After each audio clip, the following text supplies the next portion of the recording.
여러분과 함께 교독한 말씀으로 소망이라는 주제로 세 번째입니다. 말씀 함께 나누기 원하는데요. 여러분, 우리가 태평성대라고 하는 세대들이 있잖아요. 참 세상 살기 좋다. 그런데 그렇다 그래서 모든 사람이 전부 다 편안하게 사는 것은 아니고요. 그 속에서도 고난받는 사람과 억울한 사람들이 있고 불행한 사람들이 있었다는 얘기죠. 근데 중요한 얘기는 태평성대 속에서도 사람들이 살아남고, 그리고 어려운 고난 속에서도 어쩜 이렇게 힘든 일이 많을까라는 고난 속에서도 사람들이 살아남더라고요. 이를테면 물이 없는 사막에서도 사람들은 살았습니다. 빛이 없는 동굴 속에서도 살았죠. 특별히 그리스도인들은 카타콤이라고 하는 지하 수십 미터 아래 속에서도 동굴 속에 태어나서 동굴 속에 죽어가면서도 거기서도 살아남았습니다. 문명의 도구를 도저히 사용할 수 없는 깊은 산 속에서도 살았고, 심지어 물 위에서도, 지금도 물 위에서도 살아가는 그런 민족들이 있단 말이죠. 어떻게 살까? 그런데 그럼에도 불구하고 그런 환경 속에서도 여전히 살아남는 사람들이 있어요. 왜 그러냐? 소망이 있으니까요. 죽지 않고 살아가는 것은 그들의 마음속에 그래도 소망이 있습니다. 살아야 된다는 소망이 있습니다. 지금보다 나아질 수 있다는 소망이 있다는 얘기죠. 그래서 집안의 숟가락 젓가락까지도 모두 쓸어간다는 홍수 속에서도 살아남은 사람들이 있고요. 이유는 뭐잖아, 이 장마가 그치고 맑은 날이 온다는 소망이 있으니까 살아가는 겁니다. 여러분, 전염병이 돌게 되면 사람들이 예전에는 많이 죽었습니다. 요즘에 바이러스로 죽는 것 이상으로 사람들이 엄청 죽어갔거든요. 그 나라가 거의 없어질 정도로 사람들이 죽었단 말이죠. 살던 집들은 예방한다고요, 다 불에 태워지게 됩니다. 마을로 들어간 입구도 못 들어가게 새끼줄로 막아놨어요. 그래도 사람들이 폐허로 변한 그 마을을 다시 가꾸고 여전히 살아남아요. 소망이 있기 때문에 그런 것이 있어요. 미국 역대 대통령 가운데 존경받는 세 사람이 있는데 17대 1대였던 조지 워싱턴, 3대였던 토마스 제퍼슨, 그리고 16대였던 에이브럼 링컨이 가장 존경받는 대통령입니다. 그런데 공통점이 있더라고요.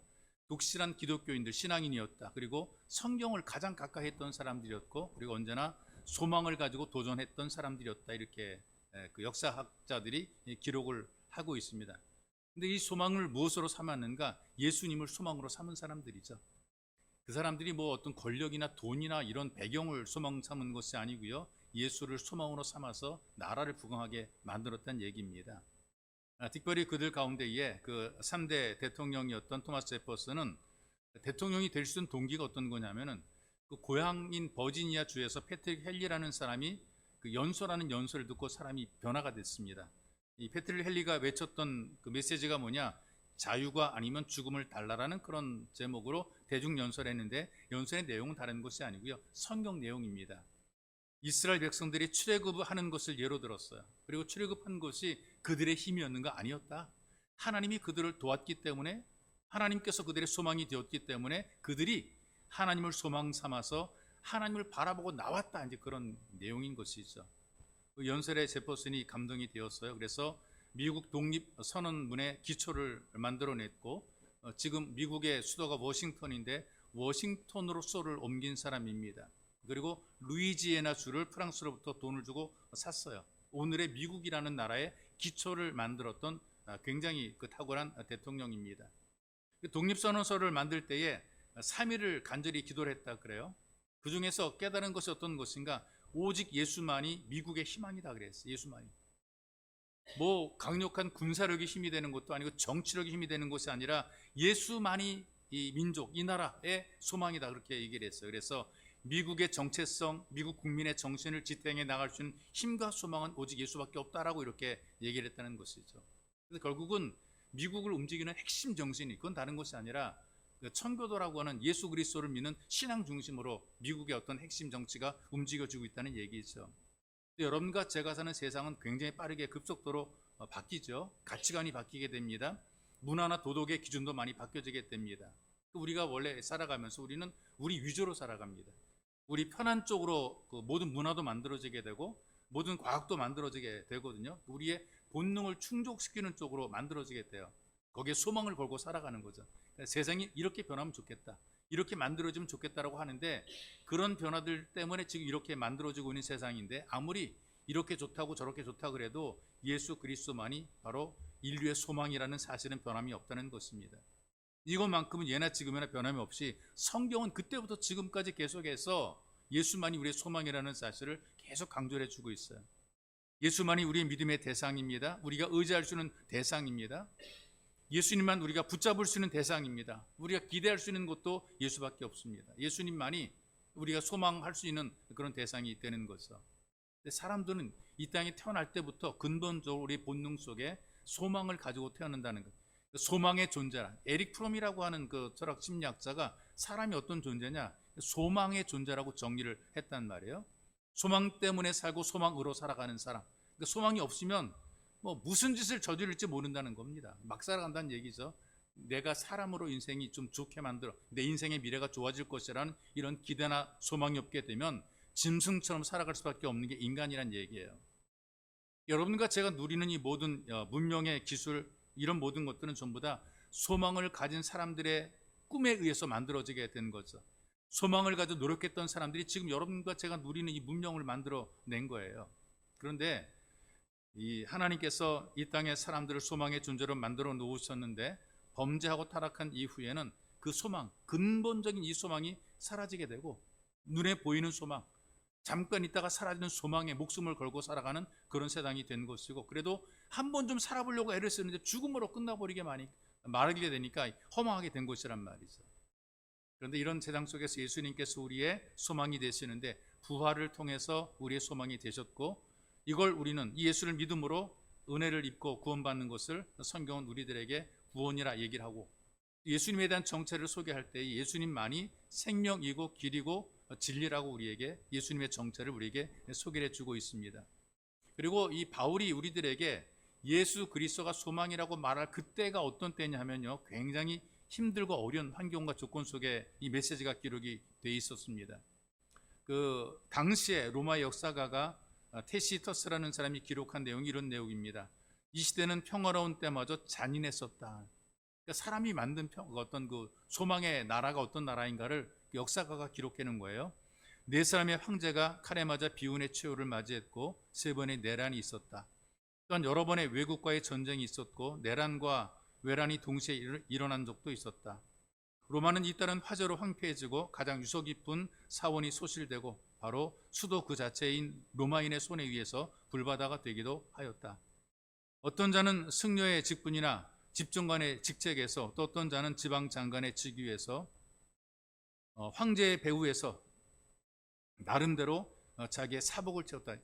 어떤 자기의 사리사욕을 채웠다, 그 말입니다.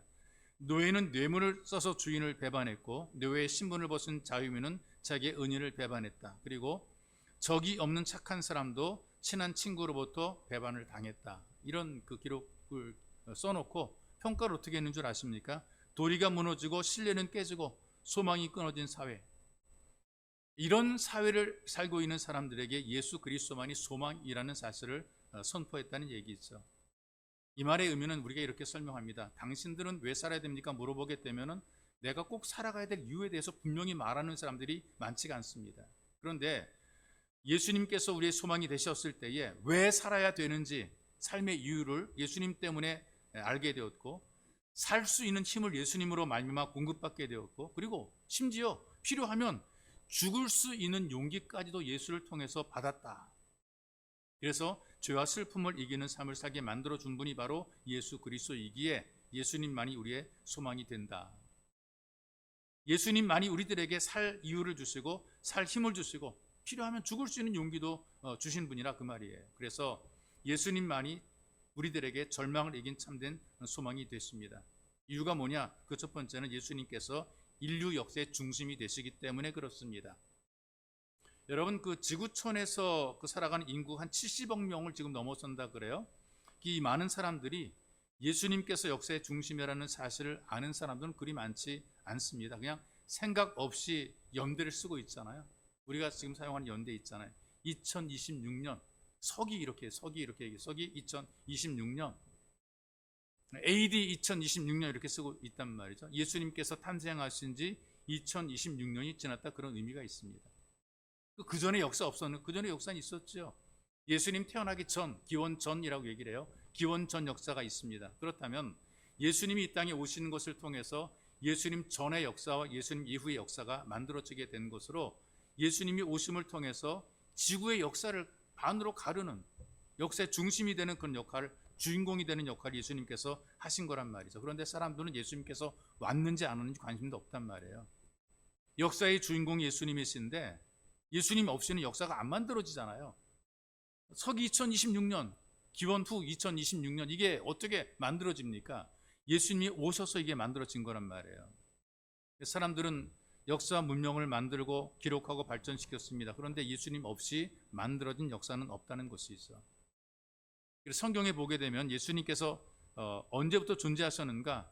하나님이 천지를 창조할 때부터 이미 말씀이 되어서 말씀으로 함께 역사를 하셨단 말이죠. 빛이 있으라 하실 때에 말씀으로 빛을 창조한 분이 바로 예수 그리스도입니다.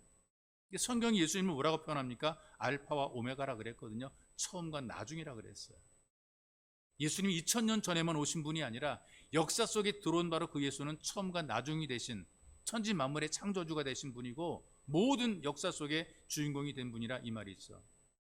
사람들은 역사를 연구하면서 나름대로 역사의 어떤 분기를 나누고 중요한 것이 무엇인가 하게 되는데 지난 1000년 동안에 일어났던 가장 큰 발견 또 가장 큰 사건이 어떤 거냐? 그러니까 금속 활자를 만들어서 성경을 모두가 읽게 만들어 놓은 것, 책을 막 다량으로 인수하게 만든 것이 이게 인류의 가장 위대한 발전이다. 우리나라도 굉장히 빨리 금속 활자를 만들었죠. 뭐 세계 최초라고 얘기를 하기도 해요. 그리고 1054년에 동방 기독교와 서방 기독교가 나누어지게 된 것, 로마 카톨릭과 그다음에 동방의 기독교가 나눠주게 된 것이 어떤 인류 역사의 놀라운 문명의 어떤 발전이 서로 다른 발전이 되었다는 것이고요. 그리고 1517년에 일어난 종교개혁이 가장 큰 역사의 어떤 흐름의 물줄기였다. 역사의 방점을 찍을 수 있는 어떤 그런 역사적인 사건이었다고 얘기를 하겠대요. 이걸 좀 확장하게 되면 십자군 전쟁, 신대륙 발견, 그러니까 아메리카 대륙을 발견한 것으로 종교의 자유를 위해서 천교도가 이주하고 새로운 미국이란 아메리카 대륙이 만들어진 이것을 이야기하기도 합니다. 그런데 이 모든 역사 하나하나를 살펴보게 되니까 전부 다 기독교 정신과 연관이 되어 있단 말이죠. 기독교의 정신, 기독교의 사상과 연관이 되어 있어요. 그 외에도 원자력 발견, 페니실린, 컴퓨터, 우주공학, 생명공학의 발전이 있었단 말이죠. 그런데 아무리 그래도 여러 가지 중요한 일들이 많고 사건들이 많았어도 세계 인류의 역사 속의 주인공은 바로 예수 그리스도를 통해 움직인다는 것입니다. 인류 역사 속에서 가장 중심적인 역할을 했고 인류의 가장 큰 소망은 바로 오직 예수 그리스도다. 성경이 이걸 우리에게 가르쳐주고 있고 실제로 역사가 보여주는 현상도 예수 그리스도가 우리의 소망이라는 사실을 분명히 증명하고 보여주고 있단 말이죠. 또 한 가지 중요한 사실은 예수 그리스도는 모든 삶의 기초가 된다라고 성경이 가르쳐주고 있어요. 우리가 살아가는 이 모든 삶의 자리 속에서 우리가 원하는 행복, 이 모든 것들은 어디서 만들어지게 되는가? 우리 행복하게 만드는 원천이 어디 있는가? 우리의 생명을 주는 원천이 어디에 있는가? 예수 그리스도입니다. 나를 살게 하는 분 예수 그리스도, 나에게 힘을 주는 분 예수 그리스도, 나를 치유하시는 분 예수 그리스도, 나로 하여금 하나님 앞에 설 수 있게 만들어 주시는 분 바로 예수 그리스도. 예수 그리스도께서 우리의 가장 인생의 기초가 되기 때문에 우리의 소망이 되는 거란 말이죠. 지금 우리가 사는 세상은 얼마나 우리 행복하게 하려고 우리를 편리하게 하려고 수고 노력을 굉장히 많이 했어요. 사람의 생명도요 200년까지 살아보려고 얼마나 연구를 많이 하는지 모릅니다. 200년까지 살겠다고요. 일기와 기후도 인공으로 조절하는 시대를 만들어 지금 인공 강우가 내리고 있지 않습니까? 인공 비가 내리기도 하고 인공 눈이 내리기도 해요. 인구 조절을 통해서 식량을 해결하려고 그러고요. 지구촌의 에너지 문제도 해결하려고 그래요. 그럴 수 있다라고 얘기를 하게 돼요. 그런데 이것이 만들어졌다 할지라도 더 많은 부작용들이 만들어지고 있다는 것입니다. 이렇게 문명이 발전했는데 그럼 사람들이 좋아야 되지만 지능 범죄는 더 많이 늘어가더라고요. 또 하나는 아무리 사람들이 예방하려고 애를 쓰고 치료하려고 애를 써도 우리를 도전하는 우리의 육체를 좀먹는 수많은 변종 바이러스들이 우리에게 나타나 위협을 하게 되는데 지구촌이 위기를 만났잖아요. 이 바이러스로 말미암아 경제가 침체가 되기도 나라가 흔들거리고 있단 말이죠. 눈에 보이지 않잖아요. 하찮은 거 아니겠어요? 미생물의 공격에도 이 사람들이 속수무책 당하고 있단 말이죠. 이거 보이면 발로 밟을 수 있고요. 막 손으로 비벼서 없애버릴 수 있을 텐데 안 보여요. 근데 이게 우리들에게 엄청난 피해를 주고 있잖아요. 비누칠해서 씻어야 떨어진단 말이죠. 문명의 발전이 인류의 소망이 될 줄 알았습니다. 바벨탑을 쌓아 높이 올라가게 되면 우리들이 살아남을 줄 알았었는데 바벨탑이 결국 무너지게 되는 것처럼 우리가 문명을 계속해서 쌓아 올리게 되는데 이거 한번 터지니까 대형 사고 만들어지게 됩니다. 질병은 사람들을 앞서가잖아요. 우리보다 만들어내는 것보다 더 빨리 예방 만들어내면 또 다른 질병들이 만들어지게 된단 말이에요. 우리의 모든 기술들이 우리 행복하게 만들지 못하는 거라 그 말이죠. 그래서 이 행복한 삶을 만들어가는 것, 안심하게 살아갈 수 있는 것은 다른 것이 아니고 예수님 말씀대로 살아갈 때 이게 우리가 비로소 행복하게 되는 것이란 말이에요. 왜 그러냐면 실제로 이런 일들이 만들어지니까 그렇습니다. 예수님의 정신이 들어간 나라, 민족들, 사람들 보게 되면 변화가 만들어지거든요. 예수를 받아들이게 되면 사람들이 달라지게 됩니다. 미개한 족속들이 문명인으로 변화가 되는 거란 말이에요. 큰 예로 사실은 그 영국이란 나라가 매너가 좋잖아요. 그래서 영국 신사란 그런 표현을 쓰고 있단 말이죠. 영국 신사라는 매너 좋은 그런 국민성을 어디서 만들어지게 되었는가? 원래 이들이 어떤 사람인 줄 아세요? 해적입니다. 섬나라 해적들이라 그 말이죠. 약탈을 해서 살아갔던 사람들인데, 그런데 예수를 영접하고 난 이후에 이들이 문명국이 됩니다. 신사의 나라가 되는 거란 말이죠. 또 성격이 워낙 포악해서 남의 것을 빼앗아 살아갔던 사람들이 있습니다. 환경이 어려우니까 노르웨이라든가 이런 데 보게 되면 북유럽 같은 데 보게 되면요, 농사도 잘 안 돼요. 박토예요. 그러니까 남의 걸 빼앗아 가지고 오지 않게 되면 자기들이 살 수 없으니까 이들은 옛날부터 바이킹족이라 그래서 어떻게든지 막 지금 그 남의 것을 끌어다가 사람도 잡아오고 물건도 갖고 오고 그래서 살아갔던 사람들이 지금은 어떻습니까?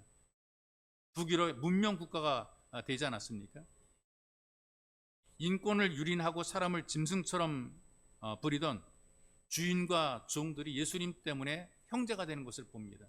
우리나라도 그렇더라고요. 우리나라도 그 주인과 종이 함께 예배를 드리면서 교회가 발전해 나가는 그런 교회들이 만들어지게 됐죠. 로마도 마찬가지고, 로마도 노예와 주인들이 같이 예배를 드리면서 그들이 함께 교회를 성장시켰던 것을 보게 됩니다. 그리고 여러분, 숫자를 셀 때에 여자들과 어린 아이들은 숫자에 넣지 않았습니다. 성경에도 5,000명 모였다 그렇게 얘기할 때에 5,000명이 누군 줄 아십니까? 장정만 5,000명입니다. 청소년을 비롯해 장정만 5,000명인 것이지 여자 빠진 것이고요, 어린아이 빠진 거거든요. 그러니까 숫자에 들지 않던 어린이들, 또 여인들이 인권이 인정받게 된 것이 언제부터인 줄 아세요? 예수님이 오셔서 예수님과 함께하고 예수를 믿음으로 받아들였을 때부터 그때 여인과 어린아이들이 인권이 인정받게 되고 그들의 권리가 인정받게 된 것이란 말이죠. 예수님이 오셔서 어린 아이들이 내게 오는 것을 막지 말라 챙겨주시고 안아주었습니다. 사람들이 돌아보지 않던 여인들의 눈물을 예수님께서 닦아주었습니다. 버림받은 여인들 예수님께서 걷어주었습니다. 이런 정신들이 결국에는 예수를 믿는 나라마다, 민족마다 다 퍼져나가서 여성들의 인권을 존중해주고 어린 아이들 귀히 여겨주는 그런 나라, 민족으로, 문명국가로 발전하게 된 겁니다. 그러니 여러분, 예수님께서는 모든 삶의 기초가 되시는 것이죠. 그러니 예수가 우리의 소망이 되는 것이 얼마나 큰 복입니까? 여러분, 무엇으로 사시려고 하십니까? 여러분의 마음속에 소망이 도대체 어떤 것입니까? 그 소망들은 얻었다 할지라도, 이루었다 할지라도, 가졌다 할지라도 100년 안에 다 끝나버리는 소망이거든요. 예수님은 영원하신 분입니다. 살았을 때도 그 예수는 내 소망이며 죽어서도 예수님은 내 소망입니다. 하나님 앞에 설 때도 예수님께서 우리의 소망이 되시는 분입니다. 예수님은 영원한 우리의 소망입니다. 그러니까 세상의 소망은 잠깐이거든요. 아쉽습니다. 가졌다가 놔야 되는 것이고요, 누리다가 놔야 되는 것이고요, 또 우리는 다 놓고 가야 되는 거예요. 여러분들이 그 좋아하는 것들도 전부 다 놔야 되는 것들입니다. 시간과 세월이 지나게 되니까 주어도 못 먹게 되고요, 가져도 누리지 못하게 되더라고요. 연세가 드니까 그렇게 마음껏 하고 싶었던 것들 하지 못하게 되고 원했던 것들 다 하나씩 둘씩 접게 되더라고요. 소망을 품고 살았던 그 모든 소망들이 접어지게 되는 것, 세월을 살다 보게 되니까 점점 접어지게 돼요. 그러나 예수를 믿게 되니까 예수님은 영원히, 내가 어릴 때나 청소년 때나 일할 때나 나이 들어 늙어서 또 죽어서나 예수님만은 우리의 영원한 소망이 되시는 거죠. 내 삶의 기초입니다. 여러분들도 예수님께서 여러분의 삶의 기초가 되시기를 주님의 이름으로 축복합니다. 그 이유는 예수님께서 우리의 구원자가 되시기 때문에 그래요. 우리들이 원하는 것을 다 만들고 가질 수 있는 것을 많이 가지고 여러분들이 살고 싶은 대로 뭐 천년 만년 산다 그래도 해결이 안 되는 거 한 가지가 있습니다. 죄의 문제만큼은 해결이 안 되거든요. 타고난 죄성, 거짓, 위선, 탐욕, 불만족, 시기, 다툼, 분노, 불평. 그렇기 때문에 이 결과로 만들어지는 죽음의 문제를 어떻게 해결하시겠습니까? 사람들이 생각합니다. 내가 무슨 큰 죄를 졌나? 죄 짓지 않았으면 우리가 안 죽어야 되는데 죄를 졌기 때문에 모두가 죽어야 됩니다. 왜? 죄의 결과, 죄의 삭시, 죽음이기 때문에 그렇습니다. 만약에 우리가 정말 죄 없는 사람이면 죽으면 안 돼요. 근데 우리는 모두가 다 죽게 되어 있거든요. 그렇다면 우리는 해결하지 못한 문제를 가지고 있다는 얘기죠. 죄의 문제는 해결하지 못하고 죽어야 된다는 얘기죠. 그래서 이 죄의 문제가 해결되지 않으면 죽음의 문제를 무엇으로 극복하겠습니까? 뭐 생명 연장을 위한 약을 먹고 장기도 바꾸고 막 그러잖아요. 내가 쓰는 장기 못 쓰게 되면 다른 장기 바꿔서 그 수술하기도 하고 그렇거든요. 이런 일들을 하면서 좀 더 생명을 연장해 보려고 애를 쓴단 말이에요. 지체도 바꾸잖아요. 나중에는 뭐 기계로 집어넣는다고 하기도 하더라고요. 근데 그래도 결국에는 죽게 되더라고요. 예수 그리스도를 통한 구원의 은혜만이 우리를 죄에서 사함받게 만들고 죽음의 문제를 해결하는 것입니다. 왜?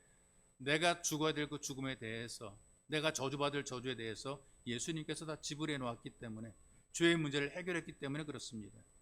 죄 없으신 하나님의 아들 예수님이 죽으셨으니 죽음이 예수를 감당하지 못하게 됐던 거죠. 그래서 결국 이 부활을 통해서 죽음의 문제를 해결하신 것입니다. 예수님이 부활하신 것은 죽음의 문제를 해결한 하나의 증거가 되는 거란 말이에요. 그렇다면 첫 열매가 되셨다 그랬는데 여러분과 제가 예수 믿게 되면 죽음의 문제가 해결되는 거죠.